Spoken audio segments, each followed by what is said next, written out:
Hello, Discovery family, wherever and whenever you are watching this. This is for Discovery the final sermon of 2020. Sigh of relief, right? I mean, it has been a year. I was going to wear a tie for this, but I truly couldn't decide what to wear. If I should do the Darth Vader tie, that seemed appropriate, or perhaps the Grinch tie that seemed equally appropriate for 2020, or perhaps just the Looney Tunes tie. So decided to go without it. It has been a year. It has been surreal.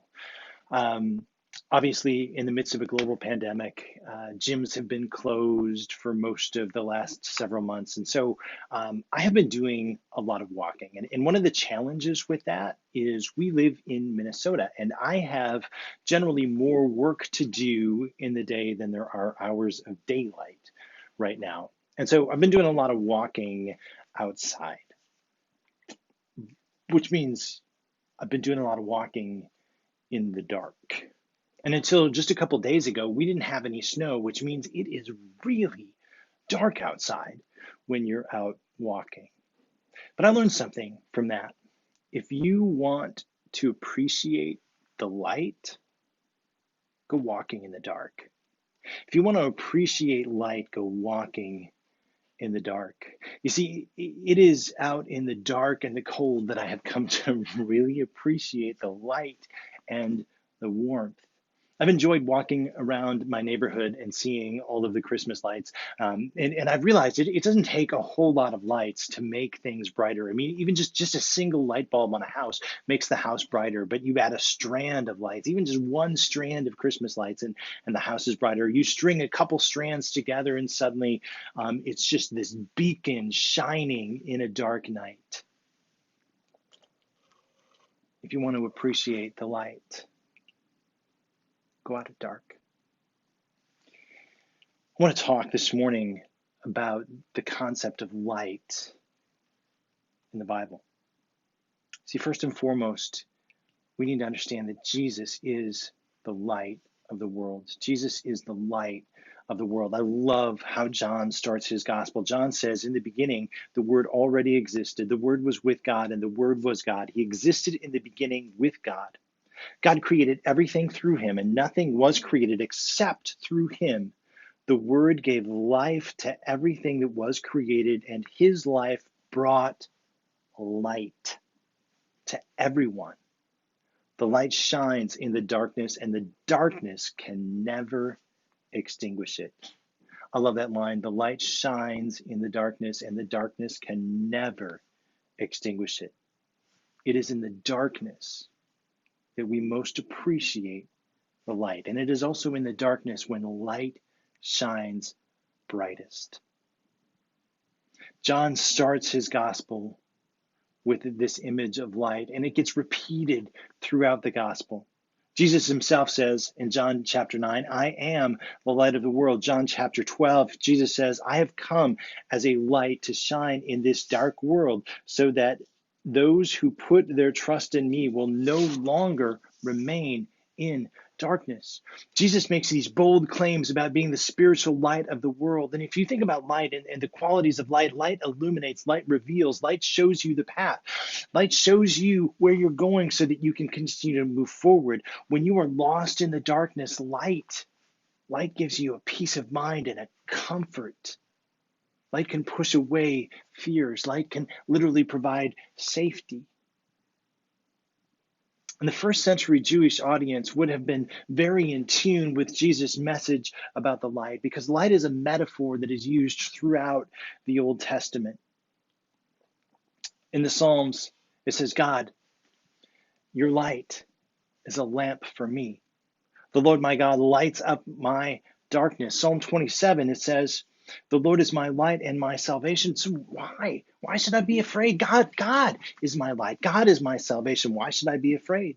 In Isaiah chapter 9, it says, the people who walk in darkness will see a great light. For those who live in a land of deep darkness, a light will shine. Later on in Isaiah chapter 10, he says, the Lord The Lord is the light of Israel. In Psalm 119, it says, your word, God, is a lamp and a guide to my feet, a light to my path.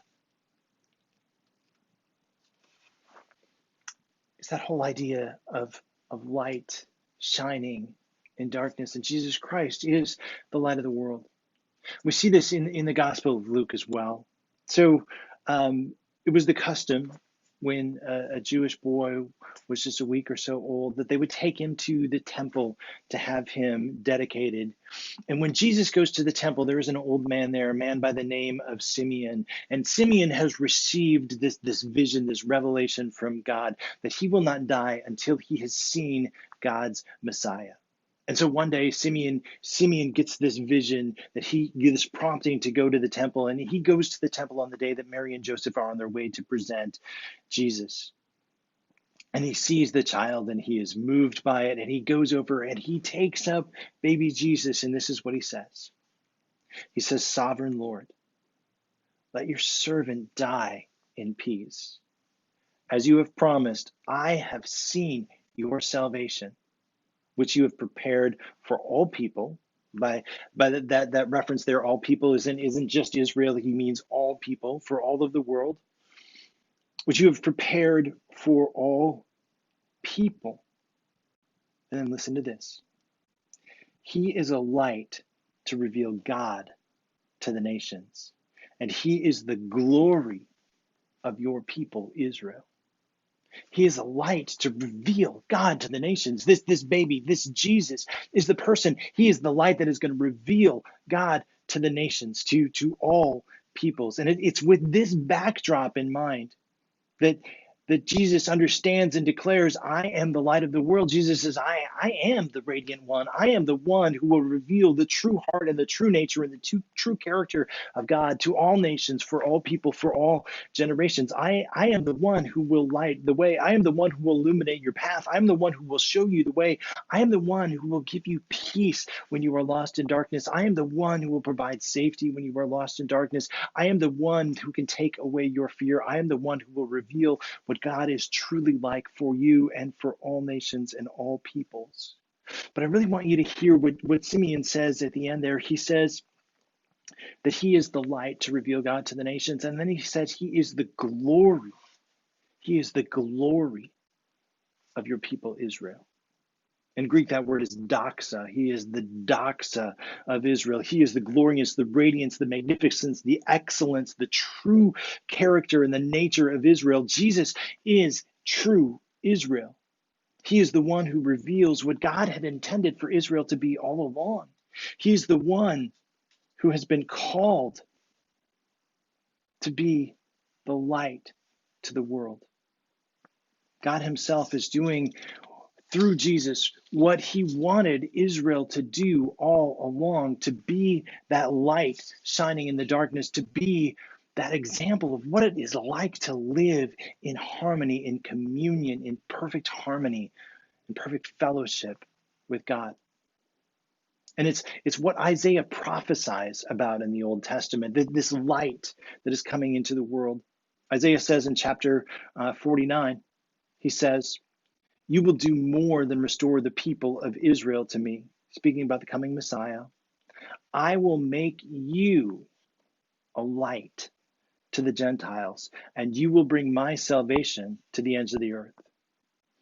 Isaiah in chapter 42 prophesies this. He says, I, the Lord, have called you to demonstrate my righteousness. I will take you by the hand and guard you. I will give you to my people Israel as a symbol of my covenant to them, and you will be a light to guide the nations. You will open the eyes of the blind. You will free the captives from prison, releasing those who sit in the dark dungeons. Jesus Christ is the light of the world. He is that light that God is using to illuminate himself, his character, and what it means to live in right relationship with God. Here's the thing. In that context,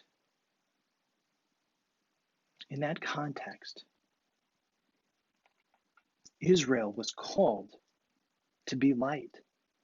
Israel was called to reflect God's light. Jesus comes and he says, whoa, whoa, whoa, wait, Israel, Israel, this is what God had intended for you to do all along. This was your calling. This was your purpose. This is what God had intended for you to do all along, to be this light to all of the nations, to show them what it means to live in right relationship with God. So let's go back into the Old Testament, back to Genesis chapter 12, where God calls Abraham and he asks Abram, before he becomes Abraham, he asks Abram to leave his country and his relatives and his home and his safety and his security and to go off to another land. And then God makes this promise to Abram. Genesis chapter 12, he says, I will make you into a great nation. I will bless you and make you famous, and you will be a blessing to others. All of the families on earth will be blessed through you. So this is God's promise to Abram, that God will use him to create a nation, and that nation will be a blessing to all of the peoples on earth. God promises that everyone on earth is going to be blessed by the descendants. But then as time passes and Abram gets older and he and his wife haven't had any children, he starts thinking, maybe God meant that it would be my servants' children, or maybe we should take this matter on ourselves because, God, I'm not really sure. Can't have any kids. My wife is barren. This is not working. We're getting old. Maybe God meant it metaphorically.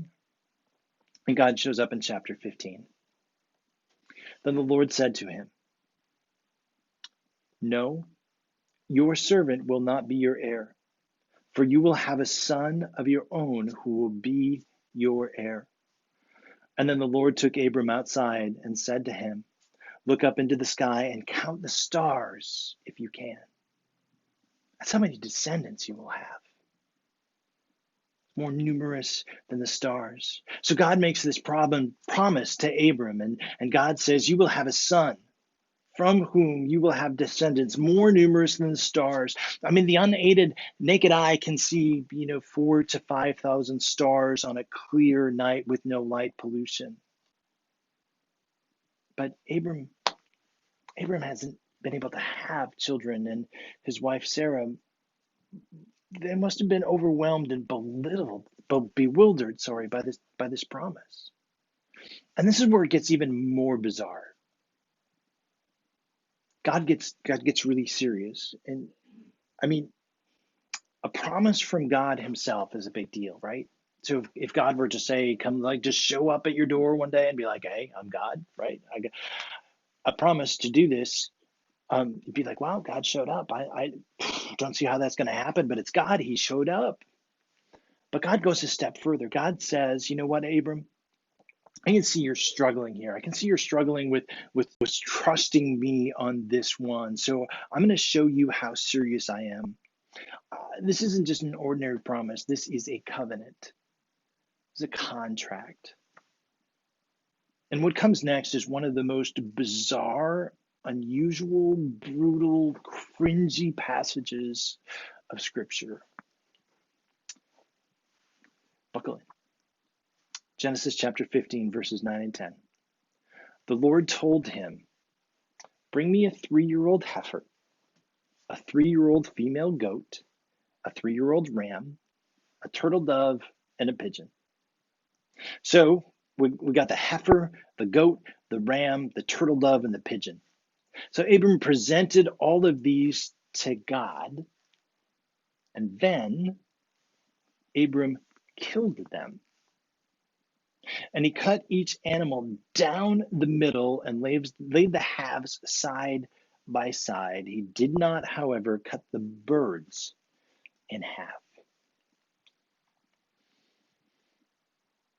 Right? Can you imagine if in our culture, in our day, this is what we do? Like, hey, come on in, Discovery. We're going to welcome our new members. So each of you bring in a heifer, a goat, and a ram, and a sharp knife. You need a knife. Without any context, this ancient Near East custom is just brutal. I mean, it's just brutal anyway. But what's going on here is there is context that we don't have in our culture in our time. See, in the ancient Near East, when you made a covenant, when you made a contract, especially when one of the people had more power than the other, it was customary to do this, to make an animal sacrifice and say, in essence, you know what, if I don't uphold my end of the covenant, my end of the agreement, may what was done to these animals be done to me. And the bizarre thing here is God takes that on himself. It's God that passes through these animals that have been cut in half. And God, in essence, who says, may it be done to me. May I, the creator of the world, the God of all creation, may I cease to exist. May I be split in two. May I die if I don't keep my covenant with you. You know, if we were going to put this into a modern context, if God were making that covenant today in the United States of America, the passage might read something like this: Abram, go and bring me a lawyer who graduated at the top of their class from Harvard Law. I want an expert in contract law and a Supreme Court justice. Take the three of them and have them draft together an agreement between the two of us that is unbreakable and unquestionable. An agreement that declares that I, your God, will fulfill this agreement, that I swear to you upon my word and upon my name, that should I break this agreement directly or indirectly in word or act or deed or intention or anything else, that I, the creator and sustainer of the universe, will cease to exist, and that the world will declare God is dead, for he did not keep his promise, his oath, his contract, and his covenant with his servant Abram. And we will sign it and date it in triplicate. You know, today we get out our pen and we sign contracts. In the ancient Near East, this was a way of signing that contract, that covenant, of making that sacrifice. See, our God is amazing. He is a God of accommodation. He is a God that is willing to stoop down into the messiness and the muckiness of this world and say, you know what, I will meet you where you're at. He shows up to Abram and he's like, you know, I see that you're struggling a little bit, so I'm going to make this covenant. I'm going to make it a binding covenant in the way that the culture and you would expect it to be at that time. I'm going to show you how serious I am. I'm going to show you that I am deadly serious about making this covenant. And may it be done to me like what was done to these animals if I don't keep up my end of this covenant. We see God stooping down into this cultural context and saying, this is how serious I am. This is how serious I am. So God makes this promise to Abraham, and God demonstrates how serious he is by signing this covenant in just a bizarre, brutal, but culturally understandable way. Now, here's the thing. In the very next chapter, Abram doesn't keep his end of the covenant. I mean, God has promised he's going to have descendants. But he and Sarah take matters into their own hands, and, you know, he goes off with a servant. But yet God is faithful. For generation after generation, God is faithful to the covenant. God says, your nation, your people, these people I promised you, this Israel will be a blessing to the world. I promise. But in generation after generation, Israel falters. In generation after generation, Israel starts taking that blessing to mean, well, wait, it's a blessing for me. And forgets about being a blessing to all of the worlds, to all of the nations, to being that light that says, hey, this is what it means to live in covenant with God. And they start to forget. They start to forget. And so along comes Jesus. And Jesus says, hey, Israel, hey, this is what God intended all along. This is what God intended when he said, I will make you a blessing and you will be a blessing to all of the nations. You will be a light to the world. You will show the world what it's like to live in covenant with God. They will see you and your relationship with God, and they would be like, there is something about these people. Something about these people. See, by extension and adoption, we are the sons of Abraham. We are the children of Abraham. Now, in a nod to Pastor Brian, our youth pastor, I just want to say this is a great place for you to pause right now, especially if you're watching this with your kids, because they're probably a little creeped out about like the covenant contract thing, and just do a family sing along. Because Father Abraham had many sons had Father Abraham. I'm one of them, and so are you. You, you keep going. We are children of God. We are those descendants by adoption through faith into relationship with God. And we are blessed to be a blessing.